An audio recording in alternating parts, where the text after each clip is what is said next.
adalah video part kedua dari pertemuan ketiga kita, yaitu basic programming ya. Teman-teman yang belum menyimak video part pertama, silakan disimak dulu part kedua karena itu part pertama, silakan disimak dulu part pertama karena itu cukup penting, yaitu kita mengenal tools ya, mengenal tools dari Android, NetBeans ya, mengenai NetBeans gitu ya. Di part kedua kali ini kita akan masuk ke materi tipe data ya, atau data types dan variables. Jadi di dalam Java nanti ada yang namanya tipe data dan variabel. Oke, ini masih seputar big konsep, kita berlatih logika, dan saya tambahkan satu lagi di bawahnya, apa yang kamu pelajari di basic ini ya. Di basic ini mulai dari tipe data tadi yang sudah saya bilang dan variabel akan selalu digunain di pemrograman bagaimanapun bentuknya nanti. Nanti ada pemrograman selain Java ya, ada C#, ada C, ada Python segala macam. Variabel tuh dan tipe data itu tetap ada ya, pasti itu tetap data. Jadi bakal selalu digunain di programming. Jadi saya minta teman-teman tetap fokus menyimak video materi ini. Nah ini analogi sih kenapa kok kita belajar tipe data ya pada pemrograman Java gitu ya. Nah ini yang pertama, Java itu tidak bisa atau tidak dapat mengenali maksud dari, misalnya saya punya kata Budi ini ya. Java itu tidak bisa mengenali itu gitu ya, itu maknanya. Oke, saya tambahkan di sini. Oke, ini saya tambahkan, misalkan ini oke, misalkan saya punya tidak hanya teks tapi bilangan ya. Misalkan saya punya teks 5. Jadi Java itu nggak bisa mengenali ya, tidak bisa mengenali kalau kita mempunyai, taruhlah kita punya teks Budi. Ini maksudnya apa sih gitu. Jadi kalau kita nulis Budi saja di dalam NetBeans itu nggak bisa ya. It cannot recognize what kind of type of 5. Jadi kita kalau nulis angka 5 gitu, ini Java itu nggak mudeng gitu ya. Ini maknanya itu apa sih, atau maunya itu apa? Dia bingung gitu ya. Nah makanya kita di sini belajar tipe data. Nah ini contohnya aja ya. Contohnya misalkan kita teks, terus kita bilangan bulat gitu ya. Itu sekedar contohnya. Nggak cuman ini sih, dan nanti banyak ya pasti ya. Oke, kita lanjutkan. Nah, tipe data dalam Java yang sering banget digunain ya, yang sering sekali digunakan gitu ya. Saya ambil contoh di sini. Yang pertama untuk teks ya. Jadi untuk teks itu tipe data namanya itu adalah string gitu ya. Jadi misalkan Budi itu teks gitu ya. Berarti dia tipenya string. Apalagi kira-kira nama teman-teman, nama saya gitu ya. Dia pakainya teks gitu ya. Dia string gitu. Terus apalagi alamat jalan Sukun Raya Besito gitu ya. Itu dia pakainya teks gitu ya.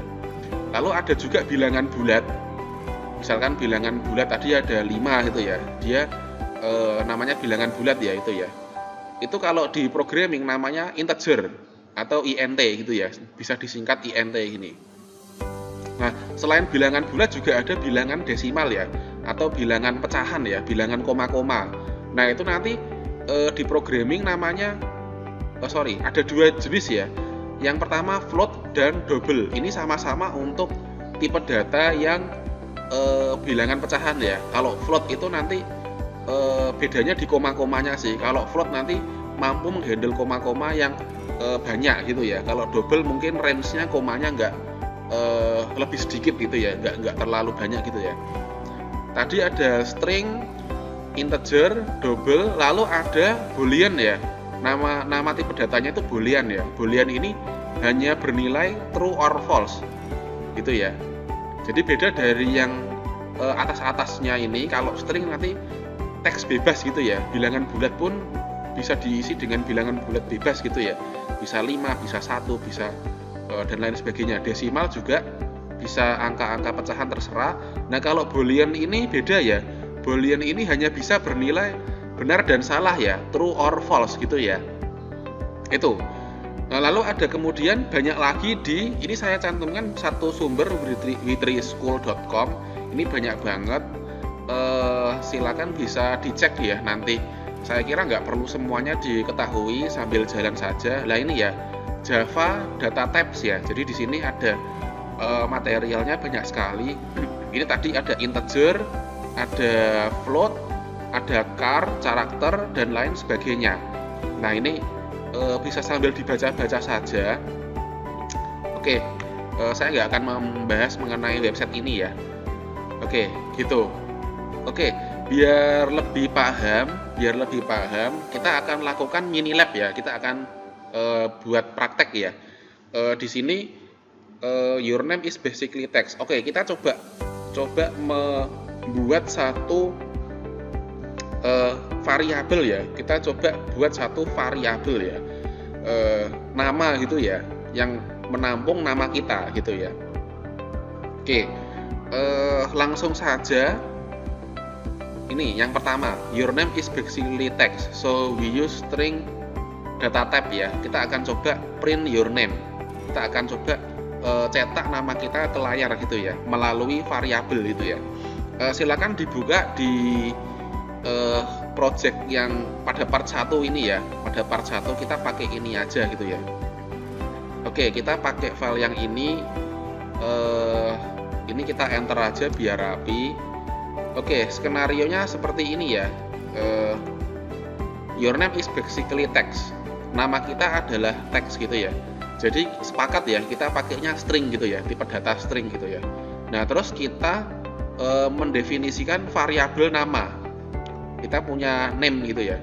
Jadi misalkan name ini nanti nilainya string gitu ya. Oke, langsung saja di NetBeans. Jadi tadi tipenya adalah string ya, lalu name seperti ini. Nah ini, jadi tipe datanya dulu, baru nama variabelnya. Ini variabel ya, ini nanti yang bisa kita ubah-ubah ya, nilainya bisa kita isi sesuka hati gitu ya.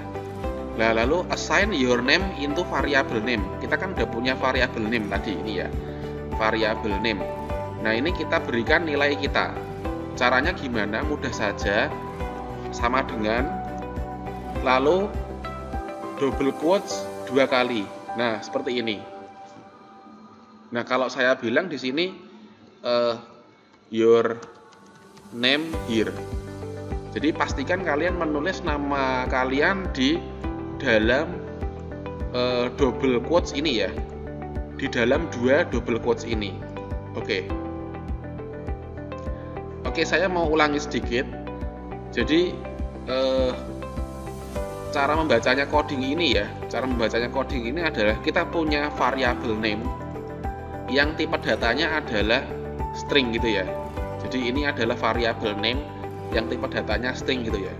Lalu diisi dengan teks ini. Oke, di sini saya akan tulis nama saya ya. Kalian ketik dengan nama kalian masing-masing. Nah, seperti ini. Gitu, cukup mudah. Oke, terus selanjutnya adalah print variable name. Kita cetak variabel nama tadi ya.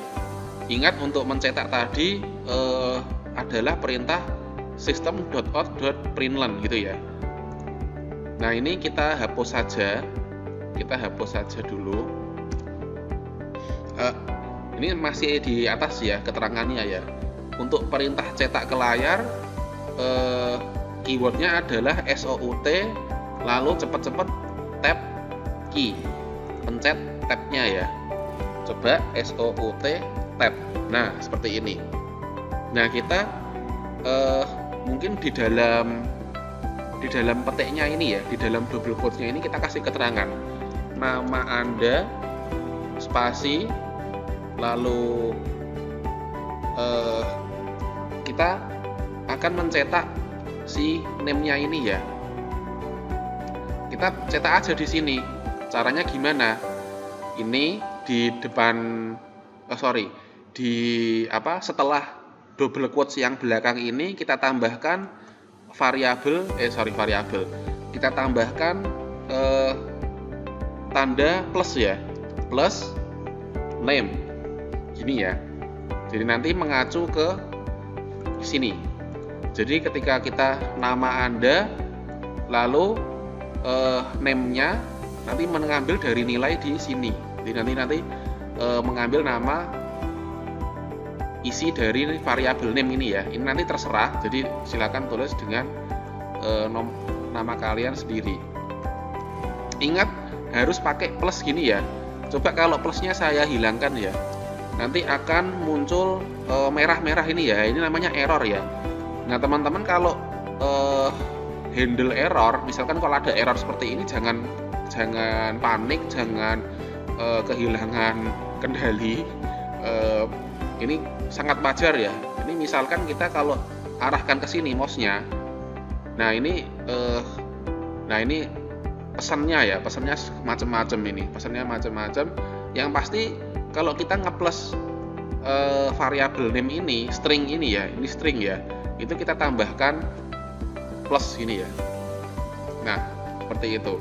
Jadi di sini tidak ada indikator errornya atau apapun itu ya. Oke, kalau sudah bisa dijalankan ya, kita coba jalankan codingnya kita ini ya. Caranya adalah klik kanan, run file ini ya. Tunggu dulu ya. Jadi langsung muncul di konsolnya ini nama Anda, terus yang diketikkan ini. Oke. Nah, cukup mudah ya, cukup mudah. Bisa dicoba di rumah masing-masing.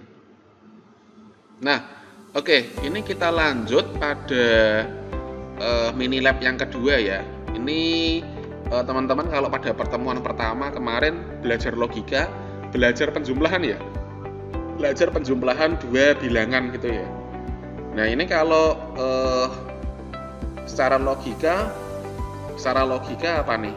Caranya seperti ini ya. Caranya seperti ini. Contohnya saja, define first number, variable number gitu ya. Oke, variable number. Oke, ini bilangan bulat aja. Berarti ini kita pakai apa ini? int ya, int. Nomor pertama atau nomor 1 gitu ya, atau bilangan 1, bilangan pertama itu ya, bilangan pertama. Nah ini teman-teman ingat kalau misalkan nulis variabel ini saya contohkan, itu jangan ada spasinya ya. Misalkan kok bilangan pertama 2 kata gitu ya, itu nanti bilangan keduanya dibuat caps lock. Nah ini jadi bisa lebih enak dibaca. Nah terus dia tipe datanya int ya, bilangan bulat saja ya, tidak usah bilangan koma gitu ya, biar lebih enak gitu ya. Lalu ini sama juga int bilangan kedua ini ya, bilangan kedua. Ini skenario kita akan menambahkan bilangan pertama dan bilangan kedua gitu ya. Lalu kita buat int bilangan ketiga ini ya. Nah sesuai skenario kita akan menambahkan 2 bilangan. Oke, ini berarti urutannya adalah define first number, define second number, udah, define third number, lalu bilangan pertama tambahkan bilangan pertama dan bilangan kedua dan berikan nilainya ke bilangan ketiga gitu ya. Lalu cetak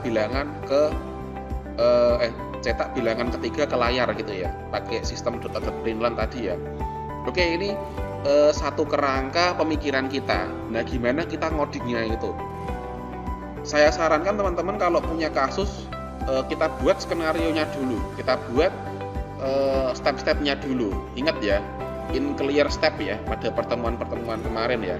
In programming is about finding solution in clear steps. Jadi di langkah-langkah yang jelas.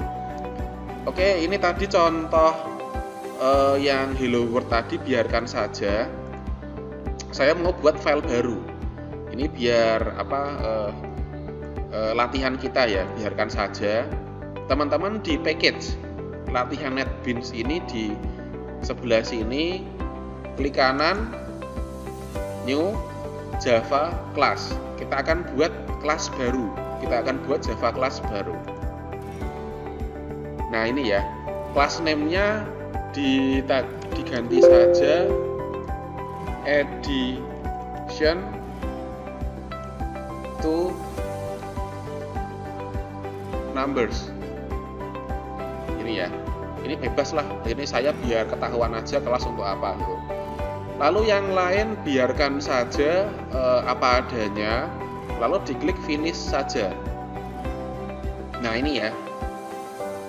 Oke, ini sama seperti yang jadi kita punya dua kelas ya, latihan NetBeans. Yang pertama tadi yang otomatis dibuat ketika project dibuat, lalu kita ini tambahkan satu kelas Java sendiri ini ya. Nah ini tab-tabnya di sini ya, munculnya di sini ya. Misalkan kalau ini saya close semua, nah ini close ya, saya silang semua. Ini saya mau buka yang latihan NetBeans, nah ini muncul. Saya mau buka yang addition to numbers, dia munculnya di sini.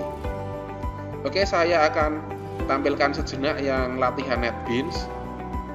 Teman-teman, apakah melihat perbedaan? Ini latihan NetBeans, ini yang addition to numbers. Oke, ada perbedaan ya.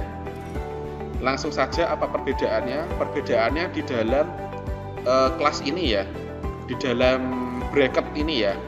Ini kok kelihatan kosong gitu. Nah, ini ya. Oke, berarti di dalam sini tidak ada, saya kasih catatan di sini, tidak ada fungsi utama. Padahal kita butuh fungsi utama untuk menjalankan ya, atau untuk codingnya kita ya. Nah, codingnya ini tadi public static void main gitu. Oke, teman-teman, saya sarankan langsung tidak perlu mengetik dari awal ya. Ini untuk menambahkan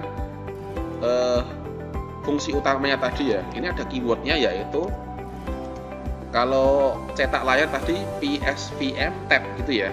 Kalau cetak layar tadi SOUT tab key gitu ya. Kalau di fungsi utama shortcutnya adalah public static void main PSVM lalu tab key. Nah, seperti ini ya. Seperti ini. Oke, mungkin ada pertanyaan, Pak, kenapa kok harus ada PSVM? Oke, saya jawab ya. Kalau tidak ada PSVM, kelas ini ya, kelas ini saya jalankan ya. Klik kanan, run file. Dia nggak mau ya. Dia nggak akan ada outputnya ya. Dia akan memunculkan error seperti ini ya. Bukan error ya, informasi ya. Kelas bla bla bla doesn't have main method, tidak punya fungsi utama. Main method itu adalah fungsi utama gitu ya. Jadi dia tidak mengenali. Pada video part pertama saya jelaskan bahwa NetBeans akan mencari public static void main. Dia akan mencari itu. Oke, kita tambahkan aja di sini PSVM tab. Nah, magic ya. Lalu di save. Biasa Ctrl S. Oke. Ini kita sudah punya public static void main. Oke, kita kembali lagi ke PowerPoint kita. Jadi kita akan menambahkan dua bilangan ya. Ini mini lab kita. Oke, ikuti aja ini berarti. Kita sudah punya alur kerjaan kita ya. Define first number. Ini integer bilangan pertama. Oke, kita buat saja. Oke, di sini integer bilangan pertama. Nah, seperti ini. Oke, teman-teman, ini ada hal baru lagi, titik koma. Ini namanya semicolon. Jadi kalau bikin variabel, tadi ada sih ya. Tadi ada sih di yang name tadi ya. Ada titik koma ini ya. Di setiap di setiap di setiap bilangan ya, di setiap akhir kode gitu ya, akhir statement gitu ya, itu pasti ada itunya. Kalau nggak ada itu nanti error gitu ya. Bilangan pertama, lalu define second number, bilangan kedua, integer bilangan kedua, enter integer bilangan kedua. Nah, seperti ini. Lalu define third number, integer bilangan ketiga, integer bilangan ketiga. Nah, seperti ini. Oke. Ingat harus ada titik komanya ya. Kalau nggak ada titik komanya, coba saya errorkan, saya sengaja errorkan ya. Nah, kalau seperti ini nanti nggak error ya, nggak bisa dijalanin ya kalau error ya. Nah, ini expected ya, ada tulisannya diharapkan titik koma. Oke, gini. Di dalam error ini ada yang bisa langsung kita interpretasi, oh berarti errornya ini gitu. Ada yang memang perlu latihan ya, perlu pengalaman lah. Nah, ini nggak apa-apa. Insya Allah teman-teman semakin sering mencoba, semakin sering menemukan error dan bisa mengatasi itu. Oke, ini titik koma. Nah, lalu add first and second number to and assign to third number. Jadi ditambahkan gitu ya. Oke, ini saya ada satu terlewat logika lagi, ini saya tambahkan di sini ya. Sebelum di assign berarti dia sebelum ditambahkan ya, berarti dia harus define value ya. Define value first and second number ya. Iya dong. Jadi harus didefinisikan dulu isinya ya. First number itu isinya berapa, second number itu isinya berapa gitu ya. Terus baru bisa dijumlahkan. Oke, seperti itu. Oke, bilangan pertama. Langsung saja di enter di bawahnya bilangan pertama. Nah, ini ya, ini ada yang namanya auto complete. Ini saya ulangi lagi. Auto complete. Itu CTRL plus space. Nah, misalkan kita mau ngetik bilangan pertama, mau memanggil ini. Ini kita cukup mengetik bil ya, BIL ini ya, BIL, lalu jarinya control space. Nah, ini ya, saya klik control space. Nah, ini akan muncul suggestion-nya. Oke, saya mau diarahkan aja bilangan pertama, diarahkan ke bawah. Kalau sudah tangannya dilepas saja ya, bil itu ya. Ini saya lepas, bilangan pertama di enter. Lalu sama dengan berapa? Misalkan 5, ini ya, misalkan 5. Terus titik koma. Lalu bilangan CTRL space lepas. Bilangan kedua sama dengan misalkan sama 5 ini ya, atau 4, lalu titik koma. Nah, ini ya, kita sudah oke. Ini caranya define first value, jadi nilainya sudah. Terus add, tambahkan bilangan pertama dan bilangan kedua, lalu masukkan ke assign to third number gitu ya. Oke, berarti bilangan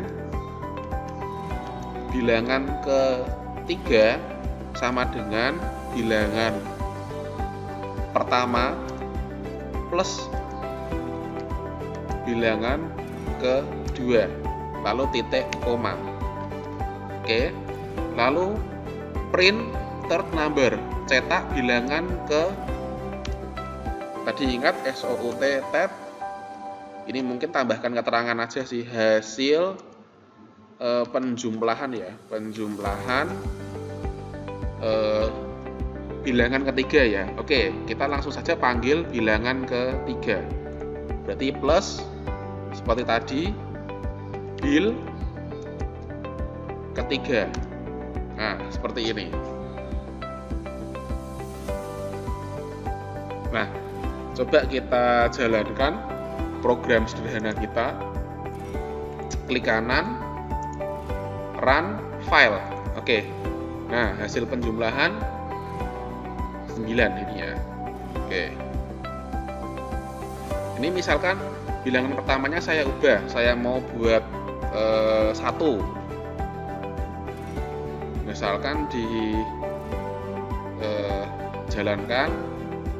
dijalankannya bisa 2 cara sih, bisa klik kanan, run file bisa, atau dari lognya ya, ini namanya debug ya, debug log ya, atau layar debugnya ya, itu di plus ini, plus tombol play 2 ini ya, ini namanya rerun, diklik aja, oh oke. Berarti hasil penjumlahannya 5, 4 tambah 1, 5. Cukup mudah teman-teman. Ini kita belajar bikin kalkulator gitu ya, kalkulator sederhana gitu. Oke, ini latihan mini lab kita. Oke, di sini ada praktis untuk mini lab selanjutnya, yaitu pengurangan 2 bilangan, perkalian, dan pembagian ya. Oke, ini bukan tugas, tapi saya harap dengan bijak teman-teman bisa mencoba di rumah. Ini salah satu, ini contoh ya, contoh yang penjumlahan ya. Nah, harusnya teman-teman bikin yang pengurangan, perkalian, sama pembagian ya. Untuk pembagiannya mungkin yang bilangan bulat dulu saja ya. Syukur-syukur silakan kalau mau coba yang bilangan pecahan silakan, nggak apa-apa, tapi nanti pakainya double seperti itu. Oke, mungkin jangan panjang-panjang videonya teman-teman, saya minta nanti langsung praktikum ya.